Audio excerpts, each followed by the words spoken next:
So this video goes with Classwork 324 Part B, which you can download from the website.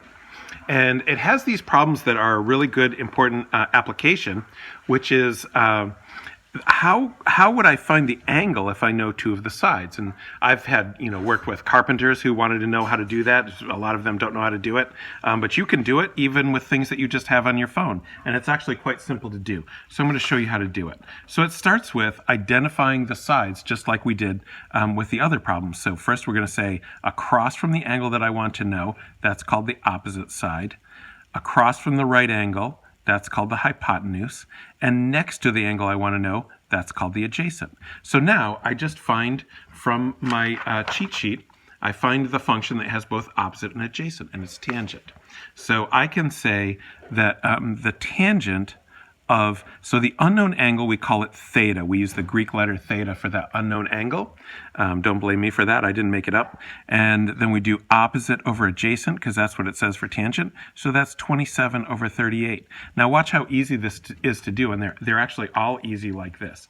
So when I'm looking at my calculator, which I'm just clearing out now, I can put in the 27 divided by 38, so 27 divided by 38, and then you can do this cool thing. So see my usual sine, cosine, and tangent? So you press this button that says second, and now see how now they say sine minus 1, cosine minus 1, tan minus 1? That's called inverse sine and inverse tangent. What we're going to say is theta, our unknown angle, equals the inverse tangent. That's what that tan minus 1 is called. Inverse tangent of 27 over 38. What it means is, what is the angle whose tangent is this number? So on the calculator, I just have to press that button, and it just says 35.39. So we're going to round our angles to the nearest tenth place. So we're going to say theta equals 35.4 degrees. And that's it. That's all there is to these. They don't get any more complicated or difficult than that. So if we look at, for example, number 12, it says we want to find this angle theta. So we start by saying, what is the opposite side? Across from my unknown angle is opposite side. Where's my hypotenuse? It's across from the right angle. Hypotenuse. Where's my adjacent? It's the one that's next to the unknown angle. And I say, I've got numbers for the opposite and the hypotenuse.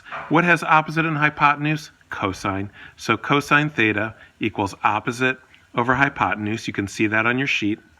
And so cosine of theta equals, what is my opposite? 40. My hypotenuse is 42. So 40 over 42. So I'm going to write theta equals inverse cosine of 40 over 42. And then I'm just going to go to my calculator and I'm going to do 40 divided by 42, and then I'm going to press the inverse cosine button. Bing! Oh, it says error. It doesn't like that at all. Let's try it again. 40. I probably hit something wrong.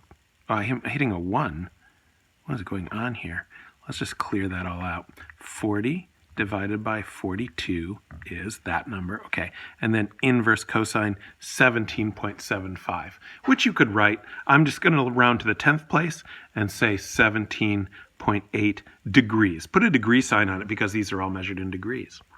So that's it. That's all there is to it. As you go up to the top here, and it says things like sine B is 0.4848. So what you do is you just say B is equal to inverse sine of 0.4848, and so I just go 0.4848 and I hit the inverse sine button and I get 28.999. So I'm going to say B equals 29 degrees, and that's it.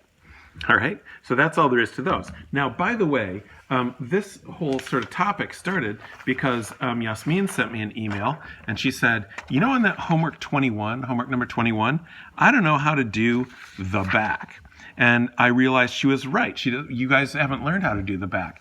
Now, I've already done number 1 here because the first take of this video crashed. So this is my second take of it. So I'm going to go to number 10.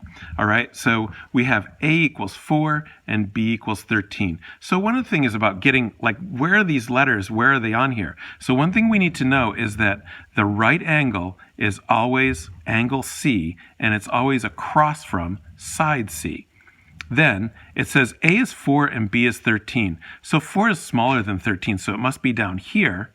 And that means this side is A, and that means across from side A is angle A.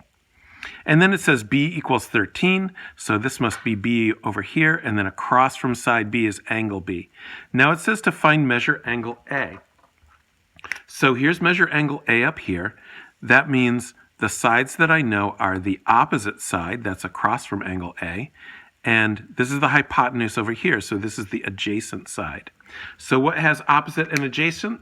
Tangent does. So I know that tangent of angle A equals opposite over adjacent, so that's 4 over 13.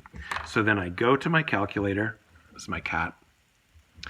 This is my wife's phone because I'm using my phone to record the videos.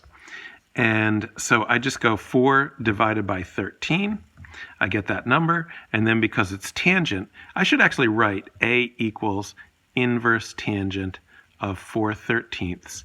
So I go 4 divided by 13 equals, and I press the tan minus 1, that's the inverse tangent button, and I get 17.102. So we'll say A equals 17.1 degrees. So all this is about inverse trigonometric functions. See, inverse trigonometric ratios. So what that means is that button that says cosine minus 1, that's called inverse cosine. That button that says sine minus 1, that's called inverse sine. And that button that says tan minus 1, that's called inverse tangent. And what it really means is, what is the angle whose tangent is 27 over 38, and like that. All right, so there you go. Try and finish up classwork 324, and if you haven't finished up homework 21, try to do that too.